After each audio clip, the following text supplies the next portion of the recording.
Good evening everyone. आज का video में हम लोग देखेंगे इस क्वेश्चन को, ठीक है।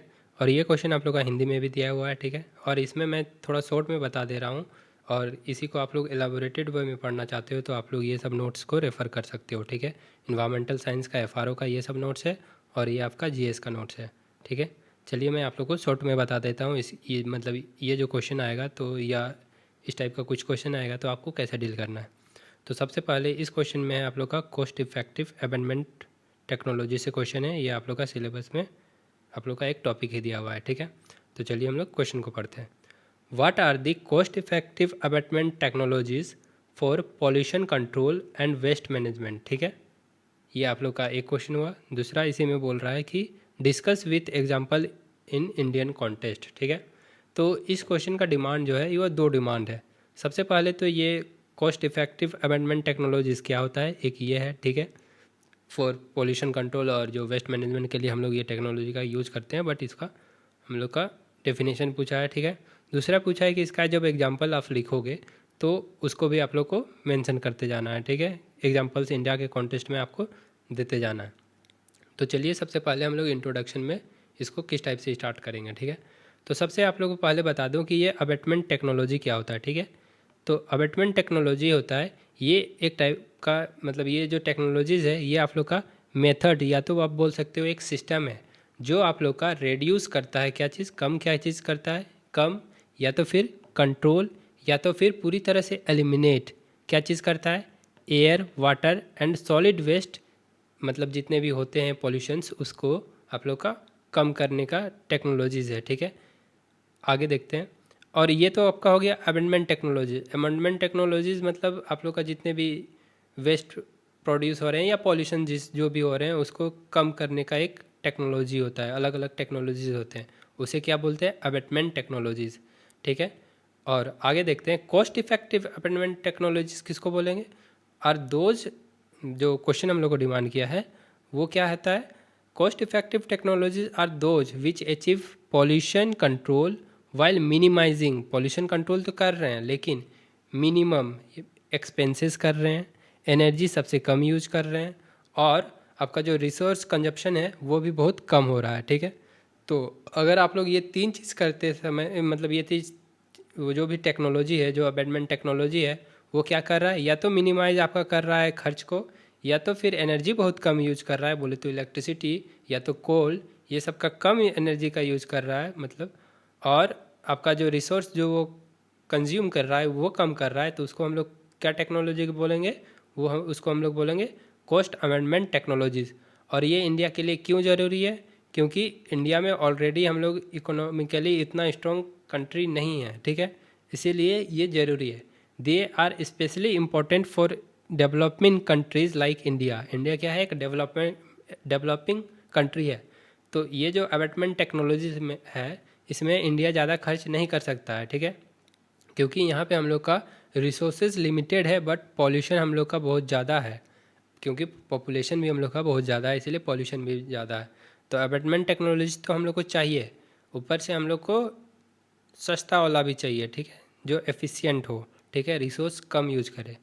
तो इसको आप लोग लिख सकते हो स्टार्टिंग लाइन में, ठीक है।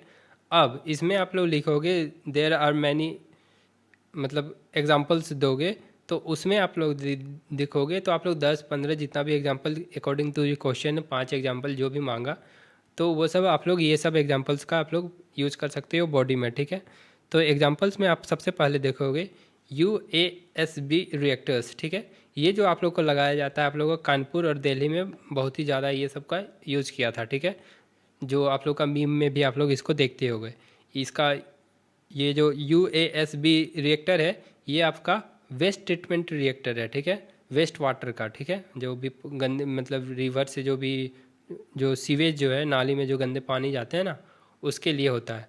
इसका फुल फॉर्म आप लोग देखोगे तो ये इसका है up flow up flow up flow anaerobic anaerobic sludge blanket, ठीक है। ये क्या करता है, आपका जो ये टेक्नोलॉजी है ये करता क्या है कि जो भी आपका सीवेज बोले तो नाली में जितने भी आपका गंदगी है उसमें आप लोगों को क्या एनाएरोबिक माइक्रोब्स डाल देते हैं, जिसके कारण वहाँ से कौन सा गैस प्रोड्यूस होता है, बायोगैस प्रोड्यूस होता है। ठीक है, तो ये आप लोग को कानपुर और दिल्ली ये सब में आप लोग को दिखेगा। ठीक है, और हम लोग जो घर तरफ भी देखते हैं वो है आप लोग का जो सबसे ज़्यादा कॉस्ट इफेक्टिव है, लो कॉस्ट है, स्टेबलाइजेशन पोन्ड्स। ठीक है, जो आपका पोन्ड्स, बहुत सारा तालाब जो आप देखते होगे वो बहुत ही कम गड्ढा का होता है। ठीक है, जिसके कारण वहाँ पे पानी तो इकट्ठा हो जाता है। ठीक है, और उसमें आप लोग का माइक्रोब्स हो गया, एल्गी हो गया, और सनलाइट उसमें पड़ता है, जिसके कारण आप लोग का जो पानी को है वो क्लीन कर देता है। ठीक है, ये आप लोग का सेमी अर्बन एरियाज़ या रूरल एरियाज़ के लिए बहुत ही बेटर वे में काम करता है इंडिया में। ठीक है, तो इसको आप लोग को थोड़ा एक्सप्लेन करते लिखना है, जो आप लोग का नोट्स में दिया हुआ है तो आप लोग वहाँ से रेफ़र करके ये सबको लिख सकते हो। ठीक है, लेकिन इसको एज ए लाइन फॉर्म में लिखना। मैं यहाँ पे शॉर्ट में आप लोग को बता दे रहा हूँ। Construction of wetlands. ठीक है, आप लोग वेटलैंड्स बना सकते हो। जैसे बहुत जगह आप लोग देखे होंगे कि बहुत ही गंदा जगह रहता है, लेकिन वहाँ पे अगर पेड़ पौधा ये सब लगा दोगे तो वो ऑटोमेटिक आपका जो है ना, जितने भी आपका मतलब पेड़ पौधा हो गया या एल्गी हो गया वहाँ पे होने से उस वाटर को भी वो क्लीन करते हैं। ठीक है, प्लांट्स और माइक्रोब्स रिमूव द पॉल्यूटेंट, हाँ इसमें भी लिखा हुआ है। ठीक है, तो वो सबको रिमूव करता है। दूसरा, कंपोस्टिंग और वर्मी कंपोस्टिंग आप लोग जानती ही होगी। कंपोस्टिंग हम लोग करते हैं, जैसे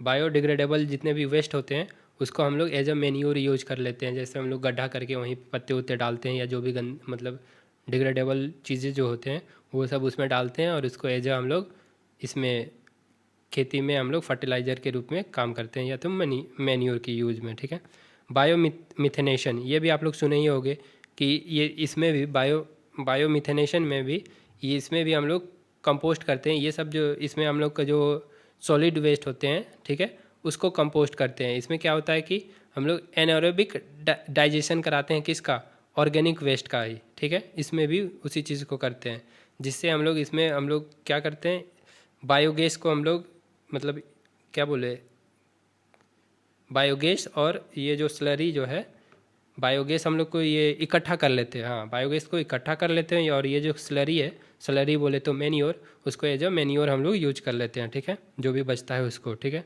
इसमें एनारोबिक डाइजेशन करते हैं, मतलब ढक के रख देते हैं, उसके बाद जो उससे गैस रहा उसका यूज करते हैं।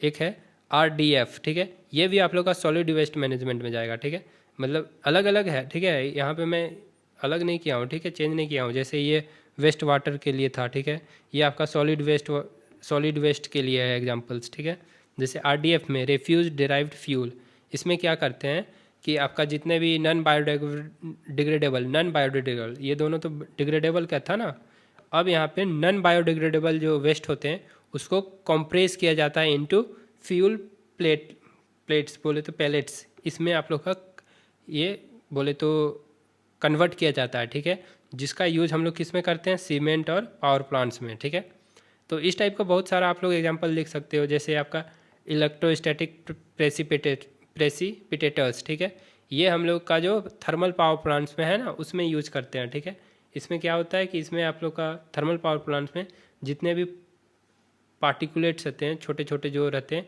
उसको रिमूव करने के लिए यूज होता है। ठीक है, साइक्लोन सेपरेटर और बैग फिल्टर्स, ये आप लोग बहुत देखे होंगे, आपका क्या इसको बोलते हैं, फैक्ट्रीज वगैरह में। ये भी आप लोगों का किस लिए करता है, डस्ट कंट्रोल करता है। ठीक है, इसमें सबसे सिंपल और लो मेंटेनेंस डिवाइस है ये। ठीक है, अगला आप लोग देखोगे बायो फिल्टरेशन, ये आप लोग पढ़ ही होगे कि इसमें जो होता है आपका जितने भी क्या इसको बोलते हैं, वोलाटाइल ऑर्गेनिक मेटल्स होते हैं, VOCs, जितने भी VOCs होते हैं उसको कैसे हटाते हैं, बाय यूजिंग माइक्रोबियल बायोफिल्म्स, बोले तो ये जो माइक्रोब्स हैं उसको यूज करके हम लोग उसको हटाते हैं। और एक चीज़ इसमें होता है कि ये जो है आपका जितने भी गंदा बोले तो स्मेल जो आता है, जो भी ऑर्डर्स गंदा स्मेल जो आता है उसको भी ये क्लीन करता है। फैक्ट्री से बहुत गंदा गंदा स्मेल भी आता है ना, उसको भी ये बायोफिल्ट्रेशन क्लीन करता है। ठीक है, तो ये सबको आप लोग को एक्सप्लेन करना है। ठीक है, जो आंसर लिखोगे तो ये सब ज़रूर आप लोग लिखना कि इंडिया में इतना सारा फैक्ट्रीज है जहाँ से गंदा स्मेल आती है, तो उसको भी कौन ठीक करता है आप लोग का, ये बायो फिल्टरेशन टेक्नोलॉजी। तो ये सब टेक्नोलॉजीज़ के बारे में थोड़ा आप लोग भी लिखना। ठीक है, 2-3 लाइन जरूर लिखना। अगला देखोगे तो अगर आप देखोगे बायोगैस प्लांट्स, ये भी आप लोग का बहुत ही यूज होता है। ठीक है, ये आप लोग को किस लिए होता है, ये ऑर्गेनिक वेस्ट को करने के लिए भी, जैसे मतलब काय काय बोलते हैं यार, गाय का जो काव का जो डंग होता है, बोले तो गोबर होता है, उससे हम लोग एक फ्यूल बनाते हैं। ये सबसे क्लीनेस्ट फ्यूल में आप लोग का इसका नाम आता है, ठीक है। फिर वेस्ट टू एनर्जी प्लांट्स आप लोग कर सकते हो, जैसे म्यूनिसिपल वेस्ट जो आपका यहाँ पे भी कुछ एक इंडिया में भी, इंडिया बोलते हैं झारखंड में भी बनाया गया है, ठीक है, ठीक है। तो वो सब आप लोग लिख सकते हो। इसमें बहुत सारा और भी जाएगा, जैसे एयर क्लीन के लिए आप लोग का ZLG आता है, ZLD, ठीक है। इसका फुल फॉर्म होता है जीरो लिक्विड डिस्चार्ज। इसमें भी जो होता है, इसमें भी आप लोग का क्लीन करता है आप लोग का क्या, नो सॉरी, इसमें भी फ्रेश वाटर को ही क्लीन, मतलब वेस्ट वाटर को ही क्लीन करता है ये भी, ठीक है। फिर इंडस्ट्रियल सिम्बायोसिस, इंडस्ट्रियल सिम्बायोसिस, इसका भी यूज किया जाता है, इंडस्ट्रियल सिम्बायोसिस। तो ये सब और भी बहुत सारे टेक्नोलॉजीज है, वो आप लोग नोट से पढ़ लेना, ठीक है। अब इसको कंक्लूड कैसे करोगे, तो इसमें आप लोग लिखोगे कि मतलब इस टाइप का आप लोग एक लाइन लिख सकते हो कि cost effective amendment technologies such as ये सब जो है कंपोस्टिंग, बायोमीथेन, ये सब industrial symbiosis are vital for India. क्यों, जो हम लोग ये सब बता दिए हैं ऑलरेडी क्यों वाइटल है। दे कंबाइन इकोनॉमिक फिजिबिलिटी, ये जो टेक्नोलॉजी है ये क्या करता है, ये मोस्ट इंपॉर्टेंट लाइन है, ठीक है।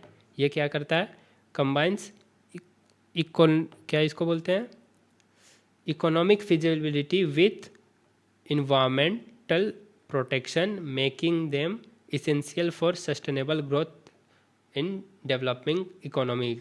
इंडिया का क्या है, डेवलपिंग इकोनॉमीज़ है, ठीक है।